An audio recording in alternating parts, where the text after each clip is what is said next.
I'm getting a lot of questions about how Jonathan Majors' attorneys did in court, which is an interesting question. Did the attorneys mess up is a question that keeps coming up. And there's two YouTubers who are really good, two attorneys who are doing a lot of analysis on the John Majors case. And they brought this up as well. They thought that the attorneys made a mistake. I actually respectfully disagree, and I'll tell you why. So let's go over John Majors' attorneys, Priya Chaudhry and Seth Zuckerman. And Priya Chaudhry and Seth Zuckerman, to me, I thought did as good of a job as two attorneys could do in a case like this, in a jurisdiction like this, and with the judge that they had. Now, once again, I'm only going to talk about the times when I was in the courtroom, which was for 3 days. Okay. What I saw in those 3 days was a judge sustaining objection after objection for the prosecution over and over again. And where I really saw this was when Seth Zuckerman was trying to question the police detective who processed the arrest of Grace Jabbari. And you would think that, again, that would have been hot testimony, that, wow, this is somebody that we really want to hear from, because he had actually spoken to Majors' attorney and Miss Jabbari's representatives and Miss Jabbari. So he was somebody who had a firsthand knowledge of all the people involved in the case. And all of his testimony, I wouldn't say all of it. I would say probably those 70% of it was blocked. So if you're Seth Zuckerman, the attorney, and you're trying to ask certain questions and get certain information out, you were not allowed to do that. You were not allowed to do that because the judge and the prosecution were working effectively in tandem, although we know that the judge is not supposed to be working with any side. That's understood. But the judge is the referee of the case. He gets to decide what can be in evidence, what's out of evidence, what questions can be asked of a witness, what witnesses can appear on the stand. And in the 3 days that I was in that courtroom, what I saw was a judge who was siding 80% of the time with the prosecution. And so I can't get around that. That's not the fault of the attorneys. And to me, I don't think I would argue that it was the fault of their strategy or anything else. Seth Zuckerman was asking some very basic questions of that detective that I think if the jury knew about, it would give you a more deeper perspective of the entire case and this entire story. And those things were not allowed to come into evidence. The other thing I would say, and certainly there's a lot of discussion about the text messages that came into evidence and whether or not they came into evidence as a result of a mistake from the attorneys. That's a fair point.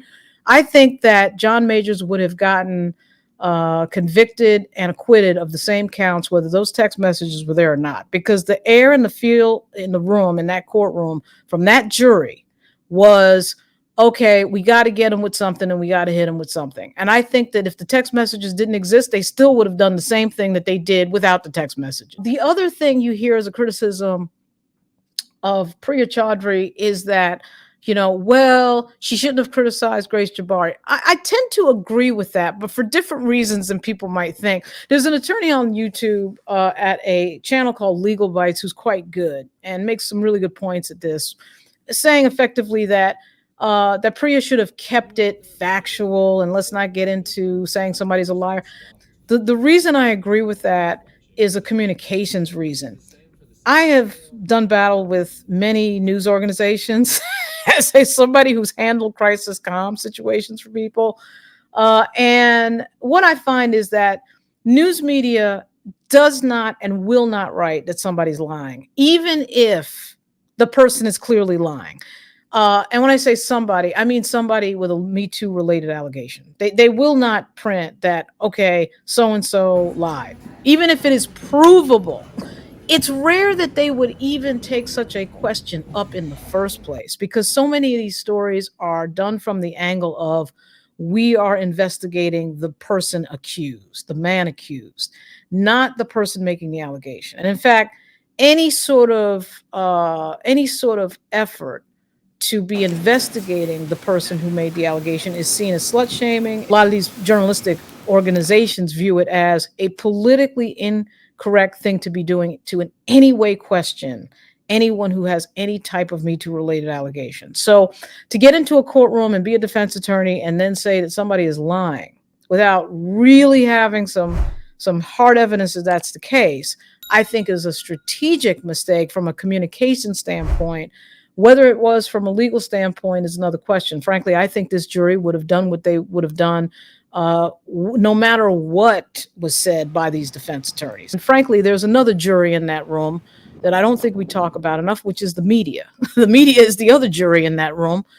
And that, for the most part, was an all-white jury. Remember, there's certain stories, and I'll do this in another video, certain aspects of the Majors case and certain facts in the Majors case that were suppressed by the jury of the media.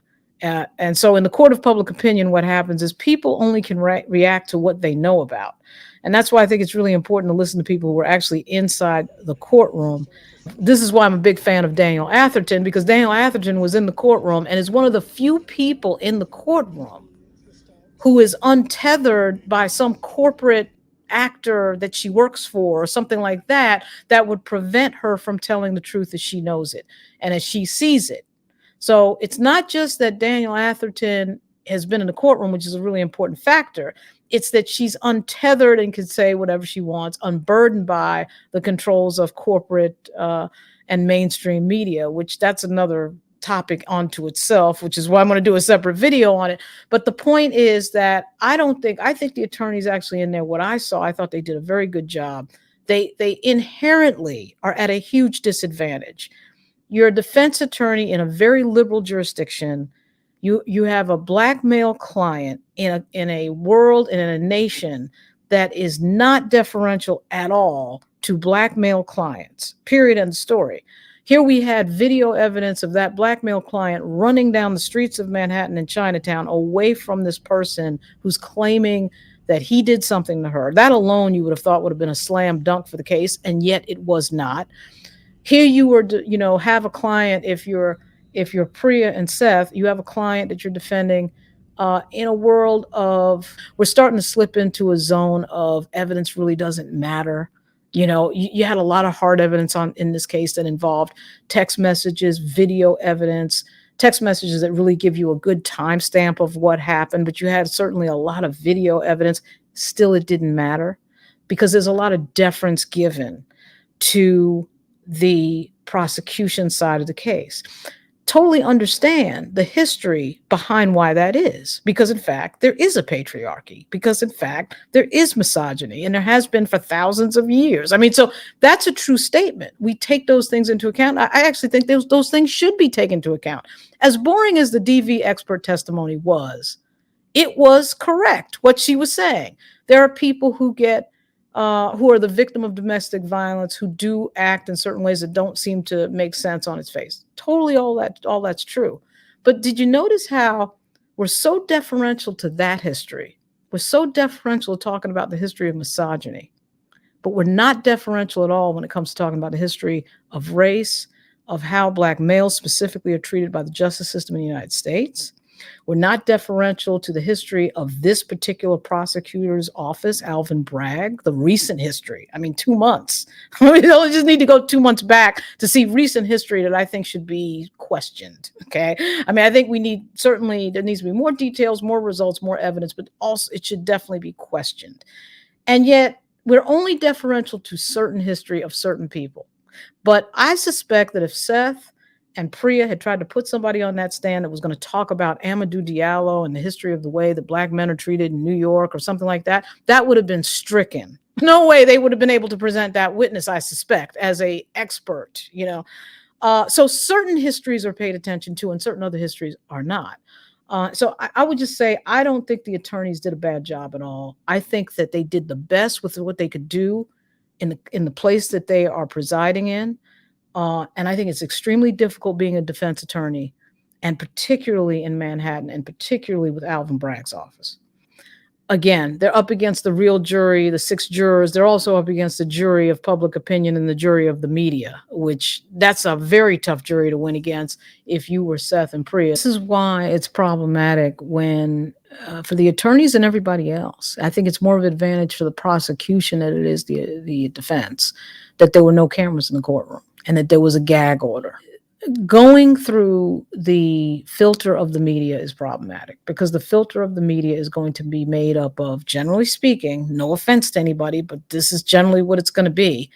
Went to college, ended up in a newsroom, and haven't done anything else in their life except be in a newsroom and watch everybody else and what they're doing. I mean, Not a whole lot of life experience going on there, and that's problematic. There's not a whole lot of deference given to historic context. There's not a whole lot of deference given to what Jonathan Majors might have to go through that's different than a white defendant. Nobody wants to talk about that. That has nothing to do with the attorneys. The attorneys have to go up against all of that history. They have to go up against all that culture, all of that implicit bias. And that's a really, really hard thing to do. Happy holidays, everybody, and good luck.